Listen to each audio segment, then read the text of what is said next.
akabona iyo promotion ejo n'ejo bundi agatera imbere. Ariko hari n'izindi YouTube channels zishobora kwica izina ry'umuntu mu gihe ari koza yarazi ko agiye gukora ibintu byiza kandi koko anafite iyo mpano, ugasanga wenda uburyo yinjiye n'ibyo bamuvuzeho n'uburyo bamugaragaje yise byica nyine izina rye cyangwa se na branding ye. So ntekereza ko aho turi ntabwo ari habi, umurongo turimo nyine ni showbiz, kandi twibuke turi 2024. Dumba yabivuze, uyu munsi dufite social media, dufite imbuga nkoranyambaga, ariko nanone twibuke nyine n'iki dushyira ku mbuga nkoranyambaga zacu, ni gute turema cyangwa se turinda branding zacu. Kugira ngo turebe showbiz y'uyu munsi, ikibazo nshaka kubaza Alex Muyoboke, ndagira ngo tugende kuri study case, kuri case tuyigireho turebe, kuko ndimo ndumva bijya ku involvinga ibyo ngibyo muvuzeho. Ejo bundi Alex niwe uza kumbwira icyo abitekerezaho mbere kugira ngo tubihuze na showbiz y'uyu munsi uko ikora, kuko byanyeretse uko ikoramo n'uko itekereza. Ejo bundi His Excellency muribuka mu matora mwese mwarabikurikiranye, Knowless asaba His Excellency ko yazamusura. Nyuma His Excellency ati numubona akanya mwazadutumira nk'abaturanyi tukaza tukaganira. His Excellency abonye akanya, ubwo ndavuga His Excellency President Paul Kagame, arabatumira bajyayo. Nyuma bavuyeyo tubonye amafoto n'ibiki, bamwe babyakire gutya abandi babyakira gute, bihinduka ikibazo.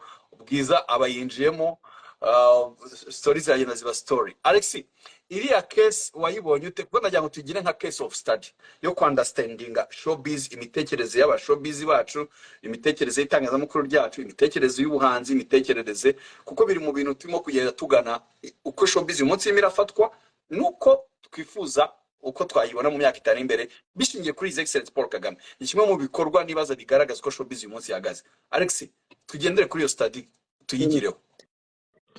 Thank you Sudi. Ngira ngo mbere yuko mvuga kuri iyo case cyangwa kuri iyo study cyangwa tugendereho, reka mbana suri nyuma gatoya kugira ngo mvuge kuri showbiz. None ahangaha iyo dufite ureba yabaye best cyane kuri social media, ariho hasigaye hari ibintu byinshi kuruta kwa kundi twabibonaga mbere mu myaka yashize. Lucky yarabivuze ati hari YouTube zirimo zipromotinga abahanzi, ariko hari n'izindi. Lucky aho ndaza gutandukana nawe gatoya, kubera yuko nujya kureba YouTube ziriho none nanga muri iki gihugu tunazikurikira, kuko nazikurikira munsi ku munsi, the way zivuga ikintu kibi cyabaye ku mustar wari wese, simvuga umuhanzi cyangwa undi, cyangwa ibyabaye bakuriyetinze kugira ngo stories ziryohe tuyuze ziboneke, urasanga ari nyinshi, ari byinshi cyane, birengaje kuvuga ibyiza byasohotse. Ibyiza byasohotse kugeza kuri saha indirimbo irasohokana. Urugero, niba Melody indirimbo ihenze kuriya, imeze kuriya, kugira ngo twicare tuyanalize turebe tuyafashe umwanya bigenda gutya, ariko turayikritika tukayivuga nabi kugira ngo abantu babone yuko za byuze ziboneke. Ibi birimo ibintu bibi biravugwa cyane kurusha bya byiza twakabaye tureba tugenda twabati. Ariko ya support hari n'imbivuga, njya mbivuga nkumva baravuze ngo we Muyoboke urashaje ntacyo kibasha kuvuga, nta generation nimwe yaje ngo isige. None abivuga ani ubushaje mu mutwe, kubera yuko iyo utaza kuva ntumenya naho hugera. Ibyo cyangwa maze mbwira abantu kugeza bwa bumwe bwabaga buhari, indimo yashoka tukayisharinga uko tungana twese, bigatuma n'abamuhanzi agira ingufu nk'ibyo, nkuko ntizo yashyizemo nawe. Rwa rukundo ruri mu rugendo rusa nkaho rucika, kandi byakabaye cyo gihe cyo kugira ngo tubifate. Ngere kuri case rero waruvuze, iriya case yabayeho narize kugira icyo nyivuga, ariko today ngiye kwivuga nka Muyoboke Alex uko mbyumva nuko mbibona. Aribyo byenda rimwe rero mwavuga bya showbiz. Nyakubahwa Perezida wa Repubulika uburyo yaba yaratumiye famille ya Knowless, ntabwo mu bantu bose nabonye bavuze ahangaha, nashatse kugira ngo hagire umbwira uburyo babatumiyemo, nta muntu n'umwe wigeze ubingaragariza. Bavuga ngo Knowless yatumiye, ikindi cyose bivuga bose abo Knowless yatumiye. Ndagira ngo mbabwire ikintu kimwe kugeza kuri iyi saha. Knowless nagize amahirwe campaign zose aho nyakubahwa Perezida wa Repubulika yagiye nari impari, kandi naba muri position yo kumva buri kintu cyose kirimo kuvugwa. Ni iki Knowless twari twicaranye ajya kuba nk'umuntu utuye mu karere ka Bugesera. Ndagira ngo mwibutse ikintu kimwe, Knowless bamuhagurukije nk'umustar uhatuye, nk'umuturage first of all, kuba umustar mukuru, kuba umuturage w'umunyarwanda. aragenda ibyo yavuze nyamwe mwese mwarabikurikiye yavugaga nka Knowless avuga ubuzima bw'ukuntu yatangiye ubuzima bwari bumugoye kurinda ageza none aha ngaha aho yubatse mu Karumuna ariho haje kuzamanamo n'abatomu bahatuye n'abaplatine arabavuga ko baje bahamusanga ibi byose ni ibintu Knowless yavugaga we aho yavuye naho ageze none aha ngaha muri manda y'ubushize muri manda zabajirije nyakubahwa perezida wa repubulika amaze kuyobora kino gihugu uku Knowless yaje kwisanga ari nk'agapfubyi ariko nyine nta bantu bose muri jenoside bashize agasanga noneho abonye icyerekezo cy'ubuzima arize arangije kwiga kandi arimo arigishwa n'umuziki so Knowless yavugaga nkawe so n'abandi yavuze ati n'abandi bahaje yavugaga nkabo ariko ntabwo yavugaga avugira muri rusange abantu baje hariya ariko kuza no kubwira nyakubahwa perezida wa repubulika ko yagize ati nawe yaje kuhatura bikaba byaramushimishije mu gihe we rero haje wenyine abandi bose batari bahaza aramusaba ati nk'umuturanyi twazagira gutya akantu karabonetse tugahura bambwiye nanjye nzi kuhatura nkirengagiza ubuzima mbonye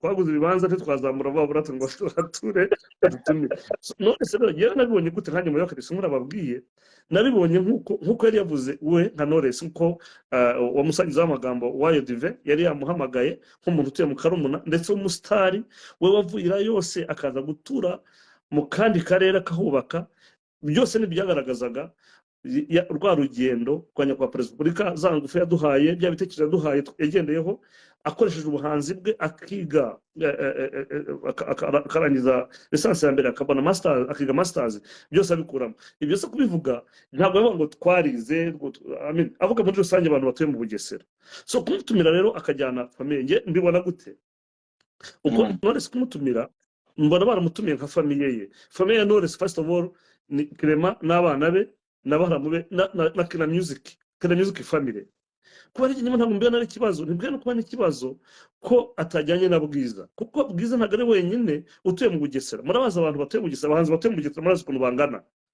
izindi mubona twakoreshaga mu matora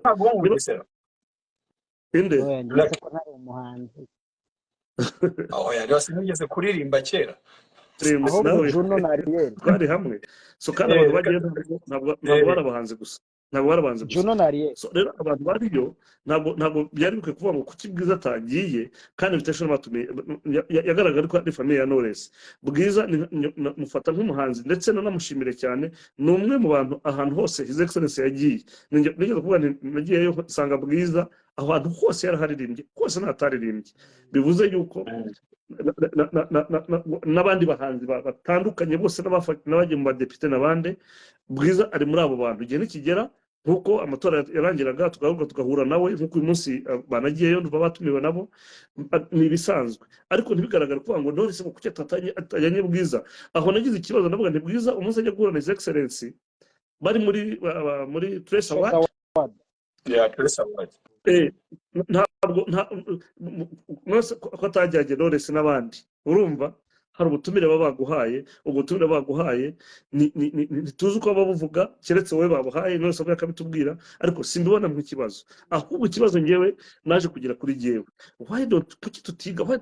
kuki tutarespectinga bano bakuru bano bahanzi bakuru Knowless yarwanya intambara ku buryo twe kumuha respect iyi showbiz ntuyigire nkaho ari duteranye Bwiza duteranye na Knowless numvaga nifuza yuko na Bwiza na management yava ikavuga ati nta kibazo dufitanye na Knowless why kubera yuko twari dukwiye gutanga ya respect kuri Knowless niba mwibuka igihe cyarageze Knowless amara imyaka 5 ari mu kibuga wenyine Knowless n'umuhanzi batanze contribution ku bana b'abakobwa inspiration na Bwiza ubwe nibaza neza yuko inspiration ariko kuri Knowless ariko utangiye kuvuga narabibonye nawe Dumba nabona kubyandika ariko nkibaza why don't you duhamagare abangaba twumva ibyo batekereza ariko nanone iyi social media nireke kutujyana mu nzira zo gushaka views no gushaka kumenyekana no kuvuga ibindi bintu twirengagize yuko ese nkuriya wadutumiye kanya kwa perezida wa repubulika murabona ko ikintu kijyanye na creative industry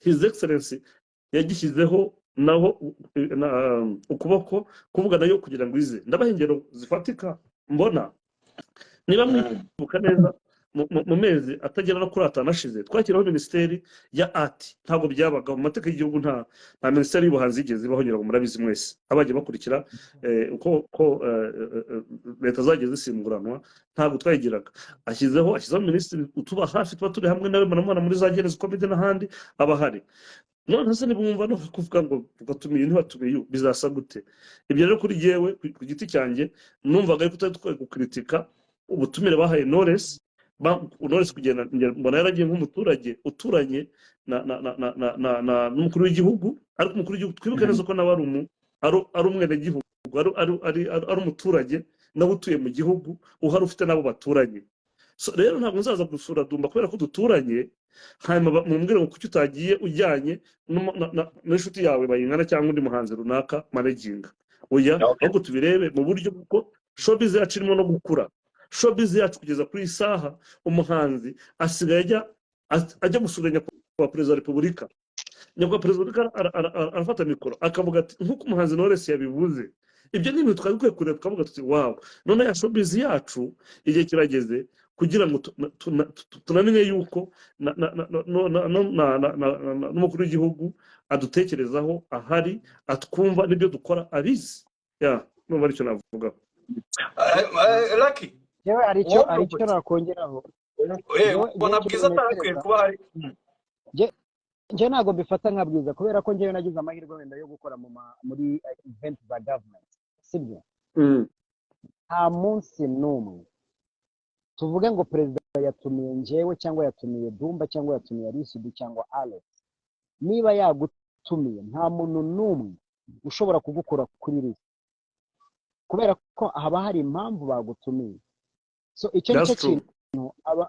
icyo kintu abantu bagomba gutekereza ntago his excellence agutumiye ngo muhure mutarame bitandukanye nuko nge nagutumira nuko we watumira umuntu cyangwa nuko gitifu cyangwa meya wawe yagutumira kuvuga ngo hari abahanzi 10 ngo batumiwe ibyo bintu iyo liste ninde wayikoze iyo liste yatanzwe nande iyo liste yageze hanze hehe ninde muntu yifite kuko ibyabaye byari umunsi Knowless yasabaga ahubwo twebwe ntabwo twari tuzi ko bizagenda kuriya mu mitwe yacu kubera ko twari turi muri campaign twumvaga ko hari ubundi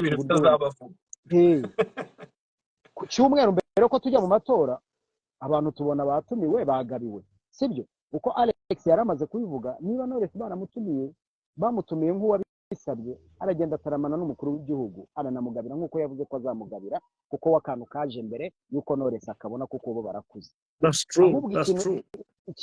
ikintu cyabaye ni kimwe Dumba yigeze kuvuga ngo uyu munsi social media zishobora kudukontorora zishobora kuturenza imbaraga ugasanga habayeho uko twese dukurikira umurongo turi abantu niba mvuze ngo Alisudi yantumiye ndangije abo nagombaga kujyana nkuramo Dumba nkuramo na Alex man biraza kutubabaza kumva ko hari umuntu wavuyemo kujya kwa muzehe kandi abona abandi bagiye kwa muzehe aho rero niho santima zizira ugasanga n'umuntu ayitari yatinga atabanje gutekereza iki kubera ko niba batumiye abahanzi 10 ntabwo bashobora kubatumira Knowless ntabwo babatuma Knowless hari team ishinzwe ibyo bintu rega kwa perezida ntitwafate nko kwa igiti cyangwa mu kagara ahantu bashobora kugutuma umushefu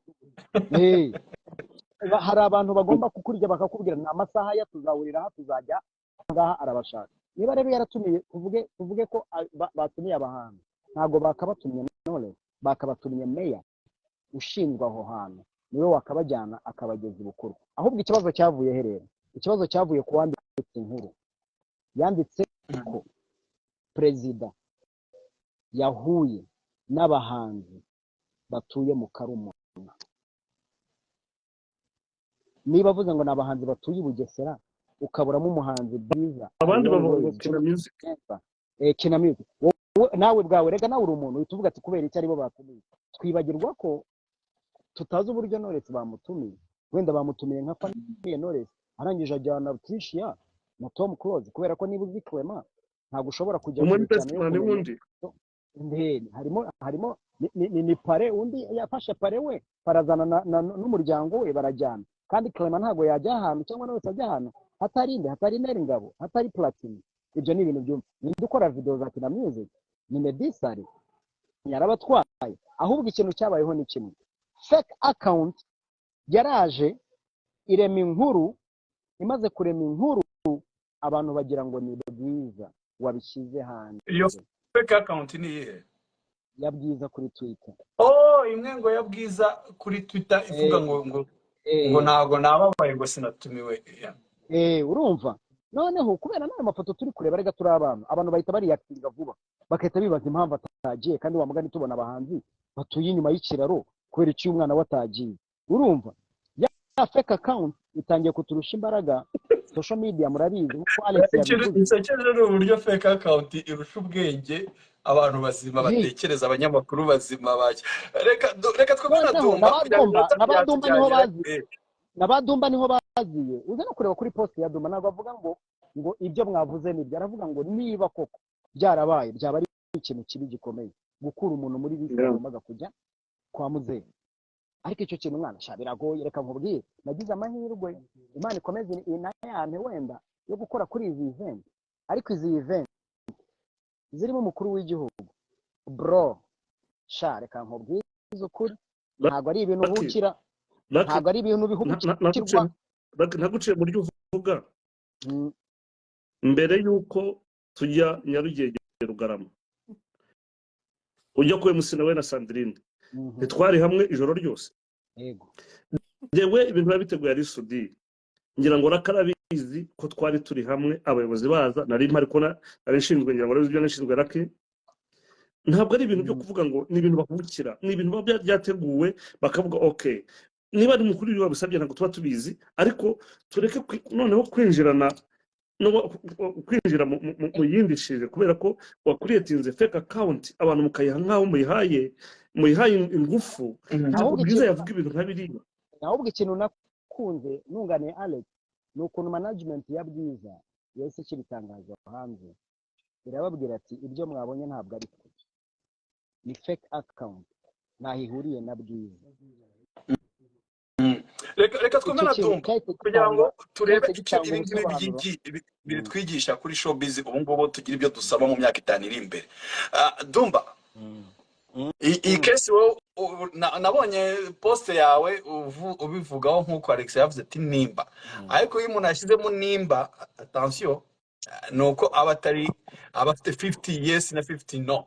Ngewe ibintu byanjye byose iyo ngiye kubikora nshaka ukuntu mbyikuramo, ukuntu ariko ndibirimo ari ubwo nshobora kuza kuvuga ibintu numvisha ariko nkavuga ati ni igihuha kandi nzi ko ari ukuri. Tukavuga ngo ni igihuha, Dumbura muze kandi ari ukuri, kandi mbizi ko ari ukuri ariko nkavuga ati ni igihuha. Aha ngaha rero mbwira 100% nta nimba uko rero njyewe ukuntu mbyumva, nagerageje kumva amajwi ya Knowless arimo aravuga, gusa nahise numva ko arimo aravuga abahanzi b'i Bugesera. Ntabwo nigeze numva Knowless arimo aravuga ngo njyewe Knowless n'umuryango wanjye. Urumva, ntabwo nigeze numva Knowless avuga ashiramo Kina Music nkawe.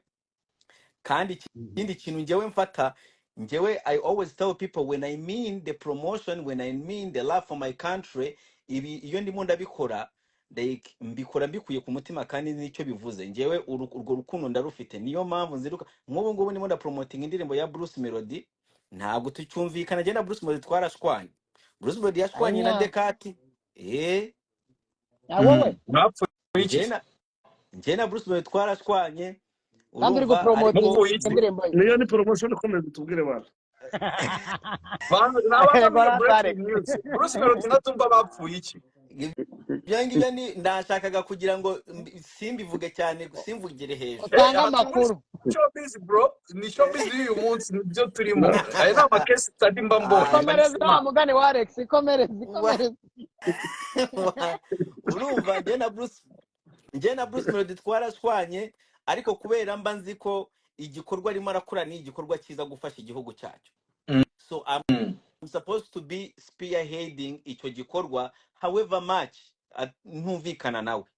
Urumva, The Beni nawe ndabizi sometimes mba namurakaje, ariko indirimbo yisohotse mba mari.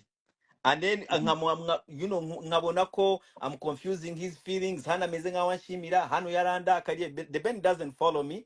The Ben yajyaga following ari umufana wanjye, and then of course bimwe njya mvuga kugira ngo abantu dushake clout. We have to look for clout. Njyewe if I inguma mbisubiramo ari should mbishoboye kuza nkarata abantu nkavuga ati uno muntu yakoze ikintu cyiza nabikora abantu bakaza, ariko kugira ngo dushake clout, kugira ngo ikintu cyiza nikigeraho tukibahe, tugomba kuba twakoze ibyo bintu abanyarwanda bakunda kumva anyway, kandi bitari byiza. Urumva bakunda kumva ibintu bibi. Umunyarwanda aho kumubwira ngo uno mukobwa araririmba cyane, yabashaka kuvuga ati ewana iyi mbwa iraririmba kweli. Urumva wowe Alex Muyoboke ntigishobora kugucya mu kanwa kubera brand wubatse, ariko njyewe nahisemo kugira ngo nishireyo tumba ikigoryi, cause wowe Alex ntabwo uzabikora, Risudi ntabwo azabikora, Lucky ntabwo azabikora, ariko umunyarwanda niko abishaka. Urumva kandi njyewe nkuko ndimo ndakubwira ati njyewe ndaza kubishirayo abantu babirebe, ndaza kumenya ko mfite ikibazo n'umuntu, ariko nkomeze nyikore, cause turabizi ko Dekati atwanye na Bruce Melody yatangiye kumusenya, nta kindi yatangiye kumusenya. Njyewe ntabwo nza gukora uko nguko. Njyewe I don't care niba tutumvikana, I will still promote your stuff cause that's what I do. Ubu nicaye hano ndimo ndumva indirimbo ya Bruce Melody ejo nze kuyikora challenge, kandi wallahi Bruce Melody ntabwo twumvikana. Ni posting igenda ibe viral, nimurangiza mubone ngo nararize, ndaba ndizwe ukuri. Urumva so rero icyo mba ndimo icyo nabonye, ntabwo nabonye Knowless arimo aravuga ngo, urumva arimo aravuga ngo nabahanzi ngo nabahanzi bakina music. Numvise arimo aravuga abantu bibugesera kandi naho nuza tuye. So inkuru kuri njyewe nubwo aho gatoya nkumvisha mu kinyarwanda hari uburyo umuntu avuga mu buryo bwo kuba atari uko hari rangaje ukoresha kugira ngo usabe wubashye ubwira, atari ukuvuga ngo ntabwo ari kugira ati njye Knowless ndashaka kuza mu rugo iwawe. Hari uburyo ushakamo rangaje, ururimi, uburyo uvugamo kugira ngo nyine ibintu ububwira yumve ko wamwubashye. Ibyo ndabyumva ariko rero still reka gukosora akantu gato. Ikibazo rero muza njyewe nkuko nacecetse mukavuga mwe, njyewe muraza kunkiramo kugira ngo munanize kuvuga bakure kuvuge vuga bro, ntutinde kugira ngo iminota dufata. Muyoboke ntabwo ashaka ko njya hadashaka. oya vuga dore ukuntu afashe, dore Muyoboke ukuntu afashe mu ruhara ataragiye.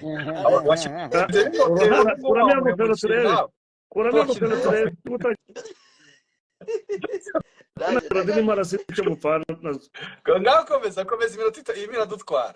Urumva hari ukuntu Muyoboke wakomeje kuvuga ngo abantu ntabwo bubaha aba legend bo mu Rwanda, ngo ntabwo dufite ukuntu tujya twubaha mu ba legend. Ego aba legend bacu ntabwo tujya tububaha. Ari Sudi, ndashaka kukubwira ari Sudi, wowe ndabizi neza, biragaragara cyane ko abantu benshi bakubaha, biragara cyane mu banyamakuru abantu benshi bakubaha, ariko njyewe deja maze kubona impamvu bakubaha kubera ari abahanzi bakuyeho. Byaba ari ikibazo, ariko ntabwo byaba ari ikibazo kuri Knowless, byaba ari n'ikibazo kuri His Excellence, kubera ko akurikira social media na team ikurikira social media, nabo babibona ko bahemutse.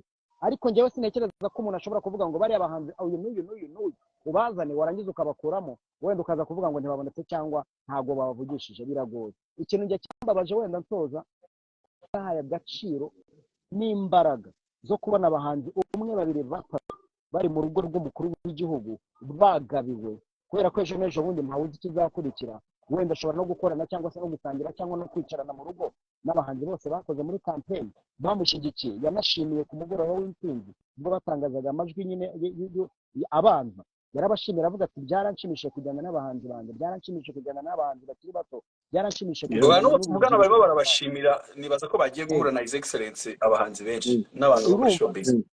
Icyo kintu rero nicyo kintu tutahaye agaciro ngo tuvuge ngo His Excellence thank you kuba wahaye agaciro.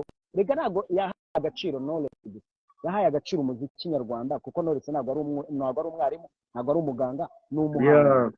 Icyo kintu rero niba tutaravuga ngo uyu Dumba Alex Alisudi ashobora kwicara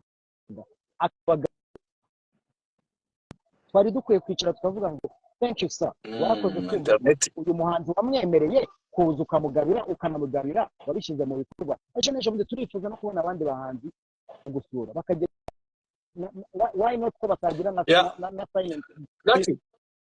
kwa muzika. Yes. Nibaza ko twabyumvishe kandi ntago nanjye ndi kure yanyu kuko nanjye mu bintu byambabaje nuko aba especially abantu kuri za social media nibo nibaza babyakiriye mu buryo ntakekaga. Nibaza ko kira ku bantu twabaye muri showbiz igihe kirekire tuzi uburyo kira kintu ari ikintu gitangaje, ari ikintu kidasanzwe muri showbiz. Kuba umurya ibi ni ibintu twajya tubona muri no ba president bano muri Leta Zunze za Amerika. Alexis, aha ngaha ushobora kuza gukwima ijambo ko iminota yagiye kuri niba ushaka gukora iki kintu. Ndashaka nanjye nshyiraho reaction nsoza kubera ko ni ikintu twagakwiye kwakira mu buryo buri positive kuko ni ibintu bidasanzwe. Ni twabonaga abaperezida muri za Kenya, za Uganda, muri Amerika bakira imiryango y'abahanzi bakaza kubasura. Areka tugende ku musozo w'ikiganiro rero tujye mu myaka 5 iri imbere kugira ngo iminota itadufata. Iyo urebye muri manifest y'umuryango wa RPF nibaza ko ari manifest na His Excellency Paul Kagame azagendera mu myaka 5 iri imbere. N'ubwa mbere nabwo mu mateka twabonyemo harimo n'ibyo bateganyiriza imyidagaduro showbiz. Ntabwo ibintu sindimo mwaragize amahirwe yo gusoma manifest ya RPF, harimo nkaho bavuga ku iterambere ry'itangazamakuru, sinzi niba mu zindi ryarabagamo. Kuri manifest mu iterambere ry'itangazamakuru okay, iterambere ry'itangazamakuru mu manifest ya RPF iri kuri page 34 muri iyo manifest. Bavuga ko hazakomeza gushyigikira itangazamakuru ry'umwuga ryubaka, rifite ibikorwa remezo bihagije, ridaheza, ryigenga, riteza imbere abarikora kandi rigire uruhare mu iterambere ry'umuturage n'u Rwanda muri rusange. Aho uri muri manifest ya RPF mu myaka 5 iri imbere ibintu ntari nzi ko bibaho. Hanyuma bana muri iyo manifest kandi gusubiramo yes, bavuga kuri page ya 34 bavuga mu byo bateganya His Excellency cyase na RPF izakora mu myaka 5 imbere mu bijyanye n'itangazamakuru. Bavuga ko bazakomeza ariko hanze hazakomeza gushyigikira itangazamakuru ry'umwuga ryubaka, rifite ibikorwa remezo bihagije, ridaheza, ryigenga, riteza imbere abarikora kandi rigira uruhare mu iterambere ry'umuturage n'u Rwanda muri rusange. Iyo ni itangazamakuru, iyo ni party ya showbiz. Hanyuma bakanavuga no kuri showbiz nka entertainment cyase nk'imyidagaduro. Babyise iterambere rya siporo n'umuco. Umuco byumvikana neza mu Gifaransa niho bigivugika culture bavuze entertainment muri France. Ariko mu Cyongereza sinzi imba culture aricyo bivuga neza. Mu Kinyarwanda umuco ni entertainment, imyidagaduro muri rusange. Bavuga ko muri iyi ni page ya kangahe kuri page ya 30. Kuri page ya 30 niho bavuga ko kuri ku iterambere ry'umuco na siporo. Bavuga ko hazatezwa imbere siporo ku bato, hibangwa ku bafite impano zihariye. Hazubakwa kandi hanavugururwa ibikorwa remezo bya siporo n'imyidagaduro bitandukanye. Hazakomeza kubungabungwa ururimi rw'Ikinyarwanda, indangagaciro n'umuco w'u Rwanda. Ahangaha Dumba azazamo cyane kuri ururimi rw'Ikinyarwanda uburyo acyandika arukorera jenoside. Hanyuma icyanyuma bavuga ngo hazakomeza kubaka ingaga z'abahanzi zihamye kandi zikora neza. N'ubwa mbere muri manifesto y'ishyaka, sinzi nimba mu izambere ntabwo nagize amahirwe kuzisoma, ariko rugore rwa mbere nabyumva mbonamo icyo bateganiriza uruganda rw'imyidagaduro, uruganda rwa showbiz mu Rwanda mu myaka 5 iri imbere. Guys, ku giti byanyu bari ku biti byanyu hari iyi manifesto ikivuga kamere kuri Lucky niwe internet irimo iratugira nabi cyumvikane ku bantu bakurikiza. Lucky ntago ari mu rugo, ari ahantu mu kazi. Abantu bavuze kwirukanwe kuri RBA, ari mu kazi ka RBA muri festival ubumuntu ku Gisozi niho ari. Wumve ubwo rasubijwe bivuze. Lucky, imyaka 5 urifuza iki kuri showbiz y'u Rwanda cyase RPF cyase His Excellency Paul Kagame icyo yadufasha?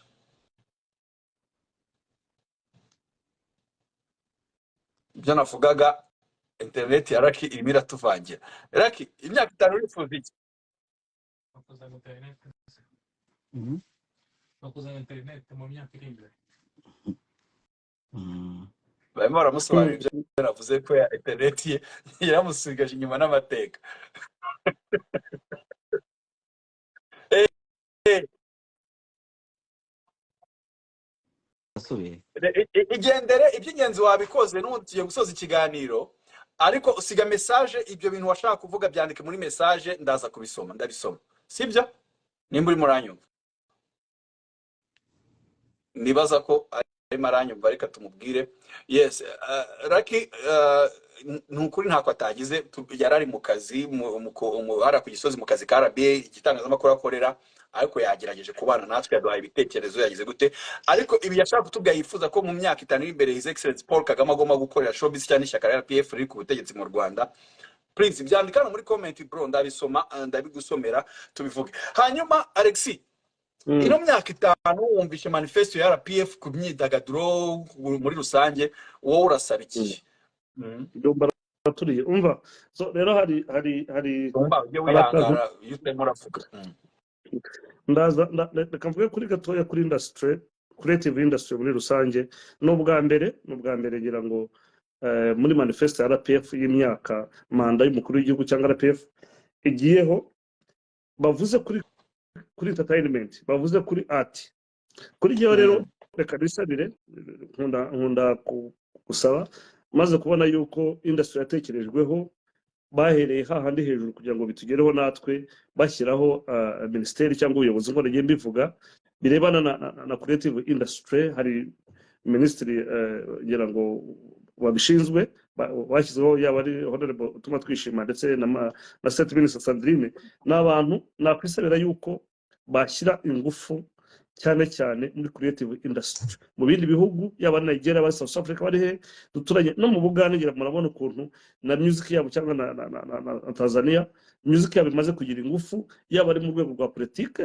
gufasha abaturage kumenya hirya no hino igihugu cyabo ko kimeze natwe rero ikitugora cyane barabizi kuba tudafite n'ahantu dukorera ahantu ushobora kuba mugiye gukora igitaramo bamaze kuzuza rero barayidutije ariko rero niya basket nyambo murabizi ntago ari ibitaramo aricyo yubakiwe dukeneye ahantu dushobora kuba twakorera ubwo buvugizi kugira ngo tubone dukorera ndetse cyane bakanareba nanone muri industry ni ibiki bigomba gufashwa mbere na mbere mu kwihutisha rya terambere rya creative industry ibyo rero ngira ngo muri manifesto kuba birimo nezera ntashidikanya yuko ishyaka nanjye nkomokamo rya RPF mbamo aricyo kintu cya mbere twebwe tuba muri industry twazakomeza no gusaba kugira ngo manda y'ubutaha bizera ko zaba hari nanone tuzongeye tubyine twerekana natwe ibyo bashyize muri manifesto ko bizaba bihari Yes, reka many kaze Godfather rimwe mu bantu bakunda kudukurikira kandi nzi ko nabo bajya bavuga cyane kuri showbiz kuri space kuri Twitter ni byiza ko tugufite urimo uradukurikira nibaza ko nawe hari influence ufite cyane kuri Twitter urimo irakora cyane. Yes, hanyuma Dumba ino myaka 5 mukanya hari ibyo ngewe nsa nkaho nanjye nagerageje gukusanya nkurikije n'ibyo twagiye tunaganira nongera n'ibyo ntekereza ngo maraza no kubimfasha dusoza. Dumba ino myaka 5 Perezida Kagame uramusaba iki ku bijyanye na showbiz? ino myaka 5 icyambere na mbere ngendaza gufata nshimira nyine kumwe tujye twakira abahanzi banini mu Rwanda. I think it's one of the big thing nyine be attracting like kuri Visit Rwanda kuri noza ya Visit Rwanda and ariko aho ngaho niho mbansabira ko abahanzi banini iyo baje bakaza mu Rwanda dushaka uburyo ba interactinga na entertainment mucyo wavuze culture like yacu to the extent ko badusigira clout no kuvuga ko niba nka Burna Boy yaje niba nkanuza habeho set ya RBA bashobora kuzana Burna Boy no muri contract bamubwire ko abifite yicare bavuga ati umunyamakuru runaka yakoze ikiganiro na Burna Boy abantu bazakurikira uwo munyamakuru abe big like that to the extent ko ashobora no kwamamaza abandi bantu bo mu Rwanda kubera clout yakuye kuri Burna Boy cyangwa umuntu yaje cyangwa ntuza which will help u Rwanda nanone ko dushobora gucuruza ibintu byacu hanze kurusha. Ariko abantu iyo baje baza bakagira mu Rwanda bakamanamo amasaha niba ari 2 niba ari 5 bakongera bagasimbuka ugasanga ntabwo tubyungutsemo cyane urumva uretse ibyo ngibyo facilities hano mu Rwanda dufiteho abana benshi, niho hantu hambere dufite aba producer benshi. Urumva ushobora kubara aba producer bari mu Rwanda, Uganda ntiwabasangayo, Tanzania ntiwabasangayo, Burundi ntiwabasangayo. Nkubariye list y'aba producer bashobora kuba ari nk'ijana kandi bose beza.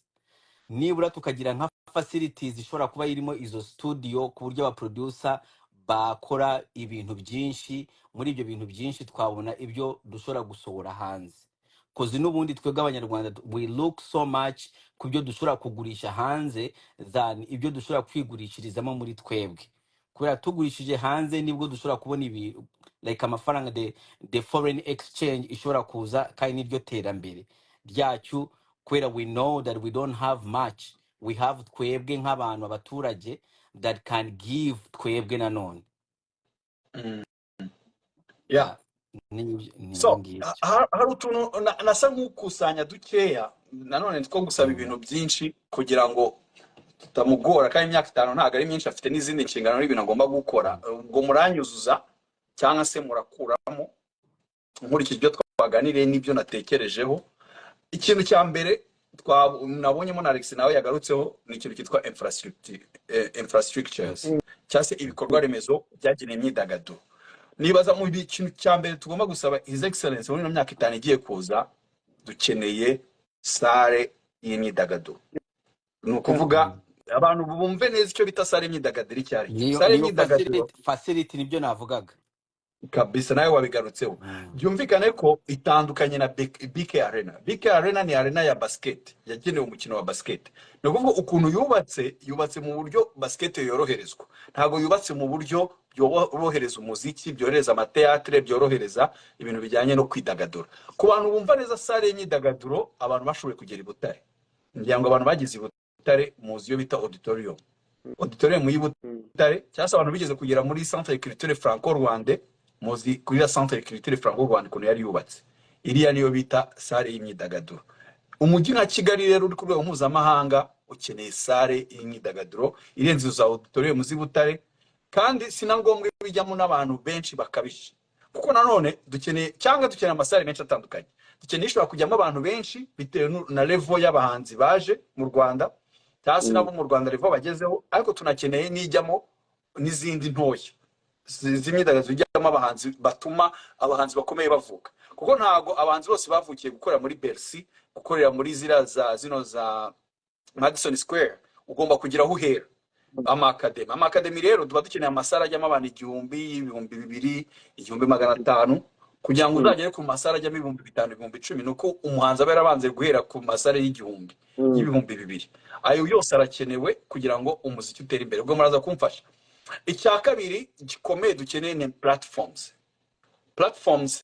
naho abahanzi bagaragarira, impano zigaragarira, cyangwa se zicururizwa, cyangwa se zigira. Dukeneye hari izino mpuzamahanga turazizi, zino za streaming, social streaming za bazita gute, za Deezer, za Spotify, za Apple Music, ariko dukeneye n'inyarwanda. King James igeze kuyikora, sinze mba muyibuka, yitwa Nikina kino muziki yitwa gute? Ariko ikintu cyambabaje mu buzima, nta support nimwe yigeze abona, yaba y'abahanzi bagenzi be batangire babone ko ari indi platform y'imbere mu gihugu tubonye yadufasha n'iki, ahubwo zibanza nayo byaragezeho ikaranja ko yabuze support. Yitwa Zana Talent, thank you umuntu uyanditse. Ni ukuvuga dukeneye platforms ziri digital, nako platforms nk'izo zaba ziri digital zicuruza imiziki, cyangwa se impano zishobora gukorerwaho. Kandi ibi ni ibintu byoroshye. Dufite IT mu Rwanda iteye imbere, dufite aba IT bakomeye kugira ngo creative industry ishoboke, nuko tugize izo platforms ziwacu. Ikindi dukeneye nyine regulations, kuko mu bintu leta nibaza ko ikora ni ugushyiraho n'amategeko. Ahangaha biraza muri bya bindi bavuze ngo guteza muri manifeste ya RPF bavuzemo gushyigikira kubaka ingaga z'abahanzi zihamye. Aka kantu nako narakabonye nyine, ndavuga se kubaka ingaga bino bintu by'amasosiyasiyo y'abahanzi bazabyubaka gute? Urumva ahangaha ntabwo binjira muri details.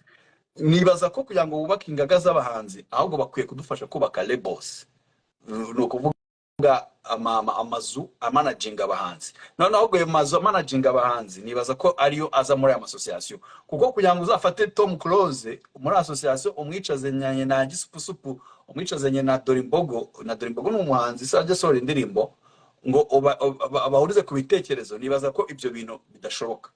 Ariko kwicaza Kina Music ukayihuza na Super Level nimbi nakibaho ukayicazanya na 155, ibyo birashoboka cyane, bagashyiraho ama regulations. So nibaza ko bagomba kwiga uko showbiz zo mu bindi bihugu bikora, cyane cyane showbiz zateye imbere, ari byo hano muri Amerika. Umuziki ushingiye ku ma labels, ntabwo ushingiye ku masosiyasiyo y'abahanzi n'ibiki. Ni amakampani, ni umuziki ushingiye ku makampani y'ubucuruzi, noneho leta igashyiraho regulations ayo makampani agenderaho. Nibaza ko ari cyo kintu kindi bagomba kurebaho. Hanyuma ikindi mwabigarutseho mwese, kubaha legends. Nubwo hajemo debate, Dumba akavuga ati aba legends se bakoze iki bituma bubaha. Alex akajya gute, nanjye kiraho ndavuga nti umuntu aba legend, first of all kuba mwise legend nuko aba ari legend, nuko hari icyo aba yarakoze, icyo nicyo akwiye kubahirwa. So nibaza ko rero mu Rwanda, nibaza ko byari mu myumvire, ari nabyo bintu yo mpamvu nazanyira case ya Knowless, kuba kumva ko His Excellency yahuye na Knowless, twakwiye kwishima ko yahuye n'umu legend w'umuziki. Ariko haracyarimo ikibazo gute, kuko dufite aba legend batari Knowless, bakakwiye nabo kuba bakwiye kuba barahawe imidari, ngiye niko bitegeza na His Excellency. Ahubwo ahangaha ndavuga aba legend, iyo mvuze mvuga nka Cecile Kayirebwa, ni n'ikintu focusingaho cyane. Niba ari n'abadukurikiye mutubabariye mudufashe, umuntu witwa Cecile Kayirebwa, umuntu witwa Makanyaga Abdul, aba bantu bazahabwa imidari mbere yuko, simbifurije kuba bagenda, ariko uyirebye imyaka bafite nibaza ko atari myinshi. Barahari bamara Yohana barahari bandi ndindibaho. So n'abantu bakeneye imidari muri no kugira ngo bubawe. Iyo tubona ba Quincy Jones, tubona uburyo ba Dolly Parton bubashywe mu bihugu, ba Francis Cabrel, hari no mu Bwongereza aho bagira n'ikintu bahindura n'izina, iyo wakoze ibintu bidasanzwe bakwita sa, ubutegetsi bukabyemeza ko mbere yo kuvuga kana kugomba kubanza aho sa, kubera ibikorwa bayarakoze, cyangwa umwami w'Ubwongereza akabyemeza ko ugomba kwitwa sa. Iki ni ikintu rero mbona gikenewe mu Rwanda, kubaha da Alex Muyoboke sa bakabyigaho bakayakora bikwiriye. Ariko kugeza uyu munsi mu bintu bimbabaza nuko ntabona mwe muretse aba bandi niki kubona Cecile Kayirebwa. Muyoboke ngiye kuzajya ku izina ryawe nyongeraho sa. Dushaka gushaka kandi kajyanye n'ikinyarwanda, cyangwa se n'uwo mudari byibura tukaba tuvuga ati umuyobozi w'u Rwanda yashaka ko bagahita bakubita igitwenge.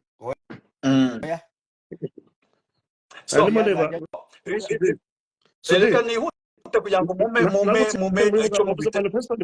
Ni kuri page ya kangahe y'ibijyanye n'imyidagaduro ya 30, ndubaza ari kuri page ya 30. Okay. Yeah. Hanyuma ikindi nihuse kugira ngo mubimeho ibitekerezo byo mvuze, kuko nashatse gupresiza ibyo dukeneye kurenza kubivuga mu buryo buri politike. Harimo dukeneye na icyo bita ama protection taxes muri economy. Mwese nibaza ko mwize economy, ama tax favoriza ubuhanzi, imisoro. Sinzi ubu ngubu ko hagaze imisoro ku bahanzi, ndetse na politike ifavoriza ibintu by'imbere mu gihugu. Ahangahe impamvu mbivuga, ndagaruka ku byo Dumba avuga, kuri uzana abahanzi bakaza bagakora bakigendera babahaye amamiliyoni. Biri mu bintu byambabaje cyane kuvuga ngo wazanye ngo Trace Award mu Rwanda ngo urimo rateza imbere showbiz mu Rwanda. No, ntago Trace Award kwizana mu Rwanda biteza imbere showbiz y'u Rwanda, ahubwo birayipinagaza, binayisubiza n'inyuma mu igihe Local Award utazisupporting, kuko Local Award nizo zitanga abantu bashobora kujya muri Trace Award. Mu gihe uzanye Trace Award itarimo umuhanzi n'umwe w'umunyarwanda, gusimaza iki na kategori irimo urashyiramo akawadi k'abanyarwanda kugira ngo wikure mu isoni. Ariko ntacyo kamaze nako bakriyetinze bagashyiramo kugira ngo babe interested bazo supporting. Reka mbekiri ahangaha, amusore kwenda kunoza ruvuze, reka mbekiri ahangaha, niba kugeza kuri saha RDB ifite ubukerarugendo mu gihugu, ndayivuga kubera ko niyo ubundi itureba, ntubashe kuvuga ngo mfite abandi kumeye mu gihugu igomba kunzanira ba bantu ziriya awadi zindi za Trace n'izindi hari n'izindi zigiye kuza, ariko tubanze dusapotinga iyacu mu gihugu iba ihari ikomeye nayo izwi ku rwego mpuzamahanga, bakavuga ati ariko mu Rwanda hari zimeze gutya. Iyo support turayikeneye kuruta kumbwira ngo haje Trace Award. Yes, bazanye abanyamakuru batandukanye bagiye kuvuga ku gihugu cyacu, ariko bari kivuga bavuga entertainment, bavuga umuziki uri hehe wavuze, nta n'ahantu babirebera bishobora kuba bihari. ahubwo icyo urimo Sometimes urakora urimo urica umuziki imbere mu gihugu, uko bari abahanzi urimo urazana baraza nyine bahite baba populaire ab'imbere mu gihugu barangire. So ntabwo ari ibintu bigoye, narabikrititse. Ntabwo gufata RDB gufata miliyoni y'amadolari cyangwa miliyoni ebyiri z'amadolari mukazishora wenda muri Trace, ariko local music gusaba byibura 50,000 ibihumbi 50 by'amadolari. Ntabwo nubwo local music isaba amafaranga menshi, ibihumbi 100 by'amadolari 50 by'amadolari byadukorera award zo ku rwego rwo hejuru. Twebwe iwacu imbere mu gihugu nimba baradukurikiye babyumve, ntabwo dusaba amafaranga menshi, turasaba support. None n'igena na recommendation n'amakampani akabisupport. None mbere yuko tuzana izo za Trace Day na za Grammy zigiye kuza barimo beza, none bavuyeyo ariko araje agiye ku isoko ry'umurimo, ariko agiye kudandaza cyangwa guseringa bya bintu bye ntahafite. Igihe muri studio kuri izo production yakoze, ariko igihe kigerageza ajya gukora igitaramo ntahafite ari gukorera. Ofete uruganda, like the bottom line, to summarize it, like uruganda rwacu rugomba kwaguka. Ni nayo mpamvu n'ubwo bufatanye between us butajya bubaho. Ikintu nguma mvuga, mwebwe mwakomeje muvuga ngo umuntu ntabwo ashobora ngo gutanga collabo ngo kubera ngo abarareba amafaranga. Really Alex Muyoboke, nawe urabizi ni amafaranga yahe wabaye manager, ni amafaranga yahe ari mu Rwanda mu bahanzi? There is ni amafaranga arimo, ni amafaranga arimo. Ariko Muyoboke, iyo wagendaga hanze ukajya za Kongo wakuraga amafaranga kurusha yo ukura mu Rwanda. Iyo wagendaga Uganda na ba Museveni baratipingaga amafaranga batatipinga mu Rwanda. So urumva iyo twaguye twari dufite, wari ufite indirimbo like Charina Nina bakubita indoro mu stade z'i Burundi zigahaguruka, woma zigira indirimbo zarafite. It was really international kubera twashuraga iyo what I'm trying to say is dushobora kubona ibikorwa byinshi byo hanze bishobora kuvuma hanze, then sinurugero nkuko yabivuze. Urumva dukreye izo platform, dukreye ahantu ubuzi yuko nujyayo ujyanywe n'imyidagaduro from Monday to Sunday. Habora ibitaramo, habora abacrobat, na abana bo ku Gisenyi nakunze baba acrobat kuya ninkona na Ali Sudi and Friends live show last year. Nicyo nari ngamije kwa rukerekana izo talent kuziya platform kugira ngo abantu bazibona abamagicien mu Rwanda twari dufite. Ariko urana narabazanye bari abatipe nubwo ari abarundi, ariko bari bafite bakoreraga mu Rwanda, ariko nta platform. Harandi matara menshi tutabona, ariko bashobora kutubwira bati gutangira bishobora kuba slow, bikagenda gahoro bikaba slow, ariko nyuma bikazakomera. Ushobora kuvuga ati mufata agace ko mu Bugesera, Gasantere, Ikirwa se Island, ahantu mu kiyaga hano abantu bahaje bagiye bazi ko baje mu myidagaduro. Ni gutya za Ibiza zagiye zivuka, za Vegas, za Macau n'ahandi henshi cyane. Mu Rwanda birashoboka nk'umujyi ushaka gutera imbere, aho hantu akenshi baba bafite ariko n'amategeko yaho yihariye, byumvikane neza. Atabuza abantu kwidagadura, kuko abantu bagiye kwidagadura. Mureke tujya ku mwanzuro, ntabwo ibi byose twabiganira muri kino kiganiro ngo tubirangize. Dumba ukora ama live, unimba uvuga cyane, uzadutumire tuzaza nawe, nkuko nawe witabira ubutumire bwacu nawe ubwawe tuzabwitabira. Ibi bintu tumye tubifocusingeho, ibi bintu ni ibintu by'ingenzi byahindura showbiz y'u Rwanda, ni ibintu bikenewe cyane. Nanashimira abantu bose bagiye batanga ibitekerezo, barimo basharire Butoto, barimo ba Loki, ba Pacifique Nibizi, abantu barimo baniyo, n'abantu benshi batanze ibitekerezo. Nize ko mwagiye mubicishamo amaso. Abantu barimo Chita Magic twabanye cyane kabisa, nayibonye ibitekerezo bye. MC Murenzi, nzi Godfather, Mutoni Mia, Santos, umwitwa Judy Boss Lady yanifashe no kuza mu kiganiro, ariko iminota ntiri budukundire. Mimi Keza, The Band Fans, n'abantu benshi mwagiye mutanga ibitekerezo. Benshi abo twatangiranye wenda batagihari, n'abandi barimo na Raki, Isimbi Modo, Christella, n'abandi mwese mwagiye muza hano mukabana natwe, ndabashimira cyane. Reka dufate umwanzuro. Ijambo rya nyuma. Sam Zubi ndashaka kumufata mu mugongo ko byamunaniye kuba umudepite. Ibintu yaramunaniye se buriya cyangwa ntago amahirwe yaraye?